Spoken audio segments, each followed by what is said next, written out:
सलाम केम छो गाईस, का म्हणता पुट्टे हो. मी सकाळ सकाळी उठलो बढिया तरीक्यानं आणि आज होता संडे म्हणजे सुट्टीचा दिवस. मग काही नाही, बेड बीड सब आपण आवरलं.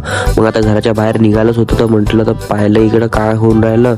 मम्मीने इकडे लाकूड उकूड सब बाजूला करून दिले होते. मग काही नाही, मी थोडा महाराजा बनण्याची कोशिश केलो, पण हे आपण काय बनू शकत नाही. मग काही नाही गाईस, मी इकडं घरी आलो. मी म्हटलं काहीतरी खायला बनलं असेल. मग एकदम सायंकाळी पाहणं हे पोरं इकडे आले पतंग लुटासाठी. मी म्हटलं वा. मग काही नाही, इकडे पप्पा दुसाईला खेळवत होते कचव्यासोबत. मग इकडे चणे होते भाजलेले आणि चाय आपण एन्जॉय केली. मग इकडे मी आलोकसोबत निघून गेलो चक्कीवर दळण आणण्यासाठी. मग डायरेक्ट चक्कीवर आलो, इकडून दळण उचलला आणि म्हटलं आता निघतो घरी, कारण की टाइम झाला होता घरी, पप्पाला ड्युटीवर जायचं होतं. मग घरी आल्यावर माहित पडलं मम्मी पानवड्याची भाजी आणि दहीवडे वगैरे करून राहिली. मग काही नाही काही, आपण बी आपला ताट सजवला. म्हटलं आता आपण मी पटापट जेवून टाकतो, म्हणजे मोकट नाही का, आपल्याला अभ्यास बी करायचा आहे का नाही. मग काही नाही काही भेटू तुम्हाला.